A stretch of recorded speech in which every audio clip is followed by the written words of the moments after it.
Орой минь төргийн үзэгчтэй манай өнөөдрийн 30 асуулт 30 хариулт ярилцлагын цагаар хохирогчдын нэгдсэн холбооны тэргуун халтрын оюун цэцэг оролцож байна. Орой минь төргийн та юугаар хохирсон бэ?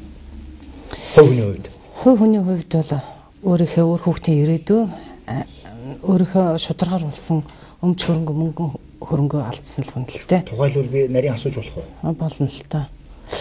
Би 2006 он хүртэл засгийн газрын гэрээгээр Хөх хотод төгөлдөр хуурын багш байжгаад төгөлдөр хуурын багш. Тий, төгөлдөр хуурын багш байжгаад 3 дэд сургууль давхар ажиллаж исэн. Тэгээ хэдэн хүүхдүүдтэйгээ тэнд амьдарч исэн. Тэгэл мөнгө алдсан. Хатан жилийн харшаанд. Тал хувь нь олж авч чадсан уу? Тал хувь нь үнэхээр уггүй тэмцлийн хүчинд олон нийтийн дэмжлэгээр одоо улс төрийн шийдэл гарч иж хохирол эргэн төлөгдөх нөхцөлтөөр 50%-ийг одоо бүх хохирчид авсан л та. Нэгэн бол одоо хондоо хохирчдын нэгдсэн холбоо гэдэг маань ямар холбоонууд байна? Ямар хохирчд байна? Зөвхөн хадгалам зээлийн хохирчдоос гадна өшөө өөр төрлийн хохирчд байгаа. Байгаа. Юу бид нар бол жил гаруй болж байгаа одоо төрийн бороотой үйл ажиллагаанаас хохирсан иргэдийн холбоо нийлээд одоо хохирчдын нэгдсэн холбоо байгуулагдсан. Энд бол хадгалан зээлийн хоршоо байгаа, ВАКО байгаа, 7 сарын 1 байгаа. Хоёрдугаар хүн нэг ВАКО гэсэн үү? ВАКО орон сууц захиалагчид 7 сарын 1-ийн хонгорынхан, Ми 8-ийн тэгээд одоо тэр хэд байгальтай тий. Тэгээд та бүгдийн хохирлыг төр маань, Монголын төр маань ядуу төр штэ яаж барагдуулах вэ? Барах нь уу, барахгүй нь? Одоо бид нар бол ерөөсөө 2007 онд бол эргэн төлөгдөх нөхцөлтөөр бол 50% барагдуулах хуулийн шийдэлд хүрэх хэмжээнд хүрсэн. Тэгээ энэ одоо ямар үзэл баримталт байсан бэ гэхээр чинь Монгол улсын иргэн бусдын хууль бусаар учирсан хохирлыг нөхөн төлөвлөх учиртай гэсэн нэг юм хуулийн үзэл баримтал байгаа. Дээр нь одоо хүний эрх хэрэгчтэйг зөрчилдөд тэмцэх хөндгсөн эрхийг сэргэн эвлүүлэх гэсэн энэ үндслээр хамгийн гол юм нь болохоор чинь одоо энэ дээр байгаа шүү дээ. 2007 онд бид нар бол хөрөнгөө битэмждүүлсэн, битэмжлэн хамгаалуулсан засгийн газарт. Энэ дээр болохоор 67 тэрбум 894 сая төгрөгийн хохирол тогтоогдоод 815 нэр төрлийн 43 тэрбум 606 сая төгрөгийн эд хөрөнгийг битэмжлэн хамгаалсан. Дээр нь 14 тэрбумын зээлдэгчийн авлага, дээр нь 20-од газар үнэлэгдээг байсан. 5 лиценз байсан. Тэгээд хоршоо болгонд дансантай мөнгөтэй байсан. Хангалттай эд хөрөнгө битэмжлүүлсэн. Нийт хадгалам зээлийн хохирчдын хохирол ер нь хэдэн тэрбум гэж байгаа вэ? Хадгалам зээлийн хохирч. 72 тэрбум. 72 тэрбум. 72 тэрбумээс одоо өөрөөр хэл одоогийн мэлээ 36-ыг нь авцсан байна. Авсан тий. Бус нь хайцсан байна. Бус нь их сонирхолтой байгаа байхгүй юу? Бид нар бол төрдөө этгээд нэг удаа алдсан шүү дээ. Хуулинд нь этгээд алдсан. Дараад нь засгийн газрын ажлын хэсэг гарлаа. Одоо шүүх цагдаа шүүгэн шийдвэр гүйцэтгэлийн бүх албатын өнөөдөр засгийн газар битэмжлэлээ гэж хэлж байна шүү дээ. Энд бүх юмнуудаа засагтаа өгсөн. Тэгээд энэ 6 жилийн хугацаанд юу болоод өнгөрсөн бэ гэхээр 43 тэрбумын хөрөнгөөс зөвхөн цагдаагаас шүүгэн шийдвэрийн хооронд болохоор 29 тэрбум шилжигдэж очсон гэхээр 14 тэрбумын хөрөнгө согт дутагдж байгаа. Дээр нь нөгөө лицензүүд нь байхгүй болчихж байгаа. 20-д газар өнөөдөр шүү дээ. Бас ихэнх нь бол цагдаагийн явцад бол шүүгэн шийдвэрийн явцад бол өөр эздэд өөр хүнд ингээд шилжигдээд агуулсан. Одоо хадгалан зээлийн хохирогчдын тэмцэлж яг хэдэн оноос эхэллээ? 2006 оны 6 сараас эхэлсэн. Одоо ер нь нийт хохирогчдын тоо хэд байгаа вэ? Нийт хохирчдын тоо одоо тухайн үед бол баг 9300 гэжсэн одоо болохоор 8301 болчиход байгаа байхгүй юу. Тэгэхээр чин ингээд эргээд харахад бол одоо хохирол дампуурыг хоршоо гэж нэрлэхдээ 3 хоршоо байгаа. Бүрэн хохирлоо барагдуулсан. Тэгэхээр чин юу агаад байгаа байхгүй юу. Хүчээр дампууруулсан тодорхой. Дампуурлын хуулиар дампуурлаа зарласан хоршоо бол баг байхгүй байгаа шүү дээ. Тэгэхээр өнөөдөр Монгол улсын иргэн хүн хуулиар зөвшөөрөгдсөн хадгалам зээлийн хоршоонд өөрийнхөө хувийн өмчийг хадгалуулаад алдчихлаа. Та нар өнөөдөр яг 7 дахь жилдээ 6 дахь жилдээ тэмцэж байгаа. 7 дахь жилдээ. Тэг Монгол төр байна уу байхгүй юу? Яаж нэ? Иргэдээ үнэхээр харж үзэж гинэ үгүй нөгөө ловерцсан хэдэн нөхдүүд нь ашиг болоод ингээд шудраг иргэн хохироод дуусч байна. Энэ л аюу аимшигтай асуудал байгаа байхгүй юу? одоо 6-7 жилийн хооронд тухайн үед чинь нэг толох 80 төгрөг байсан бол одоо 800 төгрөг болчиход байна. Өнөөдөр энэ мөнгөний инфляц, хүний амьдрал тохиолдсон энэ аимшигтай байдлыг бол төр засахгүй л явж байна шүү дээ. Их хурлаас хуулийг гаргасан, хуулиараа хохирно гэдэг чинь төрөлсөн хүүхдээ бид нар хариуцдаг шиг их хурл бол гаргасан хуулийг хариуцах хэрэгтэй байхгүй. Нэг тийм шүү дээ. Тэгээд өнөөдөр хадгалуулаад зээлүүлж болно. Хадгалсан зээлийн хоршоо хуулийг гаргасан юм чинь. Энд чинь төрөл бүрэн хариуц үндэстэй болчиход байгаа шүү дээ. Тэгээд шинэ хадгалсан зээлийн хоршооны энэ дампуурлаас болж яг хариуцж ирсэн нөхдөөдөөс хэдэн хүн бүгд найрамдахаа уншуулад сууж байгаа. 70 түн шоронд орсон. 70 түн шоронд ороход бол өнөөдөр шүү дээ бүх хөрөнгүүдийн засгийн газар бол бид нэр хариуцнаа, бид нар бүгдийг хариуцах шин засгийн газар болчихж байгаа байхгүй. Тэгээ өнөөдөр хөрөнгүүдийн бүгдийн засгийн газартаа тоолоод тоош хэрэгээр нь өгчөөд 6 жилийн дараа гэхэд бол ерөөсөө баг битүүмжсэн хөрөнгө нь инээс сузаа юм байхад зарагс нь болохоор нэг нүүрэл юм үзүүлж байгаа байхгүй.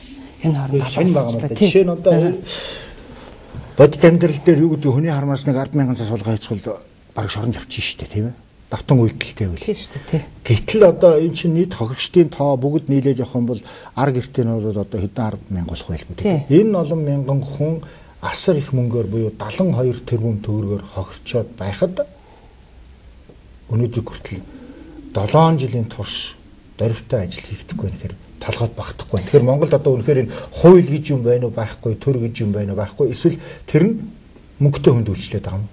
Ерөөсөө ийм л байгаа. Өнөөдөр шээ төр байтгаа төрөөс дээр гарсан нам болчиход байгаа та нар харж байгаа биз дээ. Ямар учраас бид нэр одоо сар гаруй хугацаанд намынхан байран дээр нь очиж сууж бай тусаар тогтмолын ордон дээр.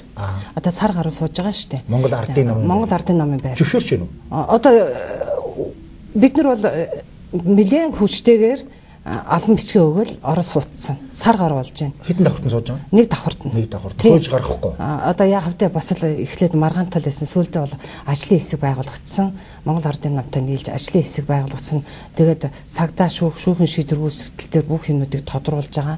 Төрийн өмчөөс хариу бас төрийн өмчөөс хүртэл асуулга тавьж яаж. Тэгээд энэ асуудлуудад бол нэлийн төлөвцтэй явагдаж байгаад одоо хууль зүйн байнгын хороо төрийн өмчийн байнгын хороон дээр төрийн юу сангийн эдийн засгийн байнгын хороон дээр одоо асуудал яригдах хэмжээнд одоо бүрэн барагдуулгын хууль хэлцэх хэмжээнд очсон байгаа.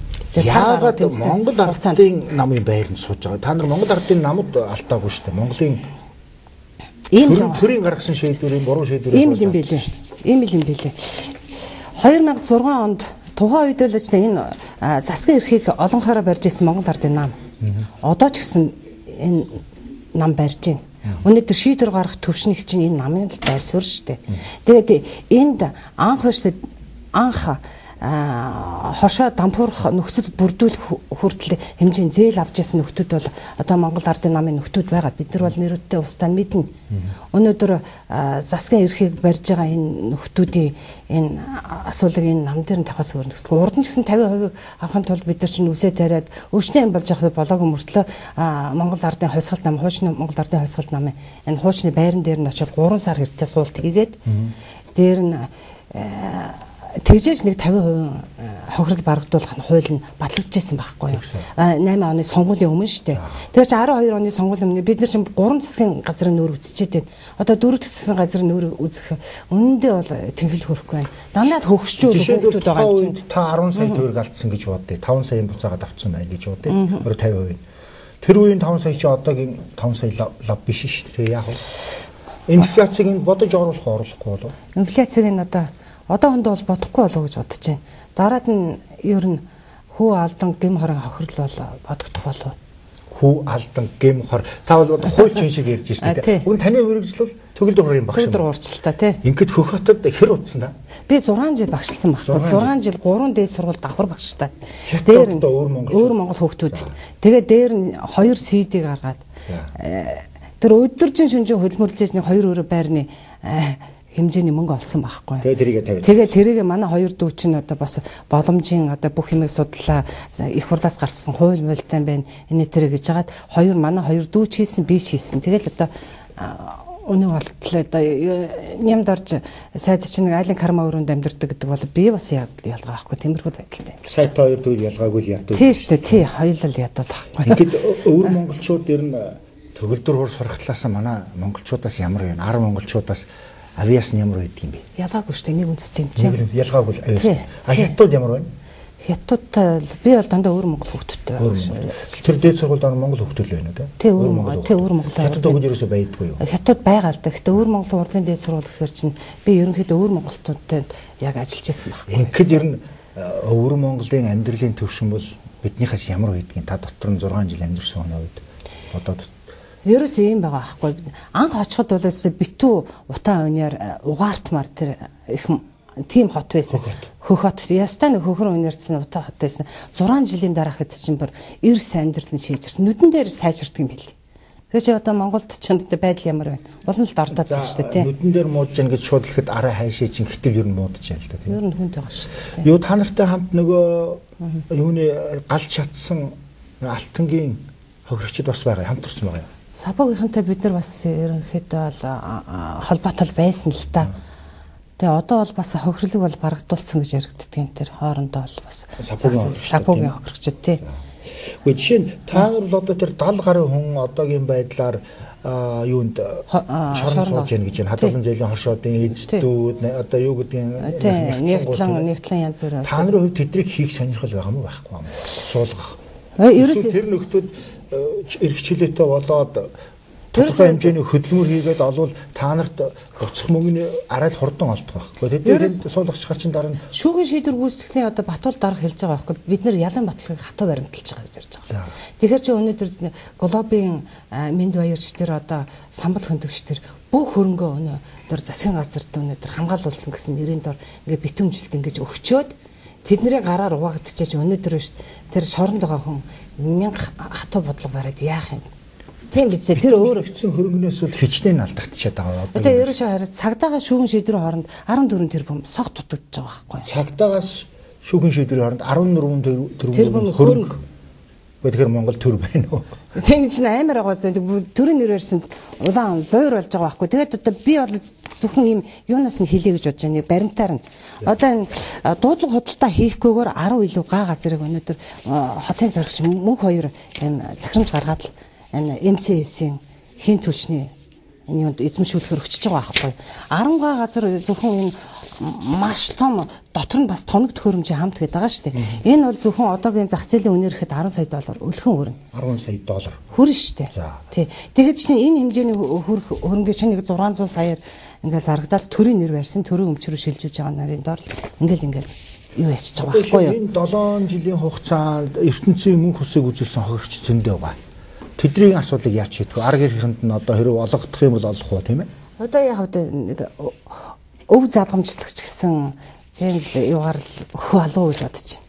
Ер нь 2007 оны байдлаар ихэд чинь манай хоршон дээр бол над дээр 30 гаруй хүний нас урсны гэрчлэл ирж ирсэн.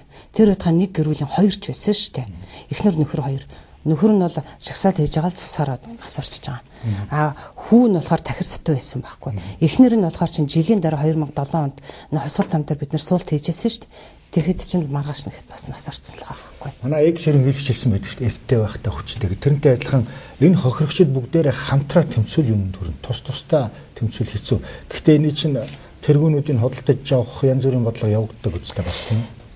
Хөөе яг 2007 оны хавьд би хохирлыг чинь барагдуулчих. Тэмцлээ тэгээ чи нэг араа аштайхан бидний хэлснээр яваад бай. Цаг хугацаа хожиж гэдэг юм иймэрхүү юмнууд яригдах уу? Яригдана. Нууц зүйл аль талаас яригдах вэ? Ерөөсөө л энэ эрх баригчтай зүгээс яригдсан шүү дээ.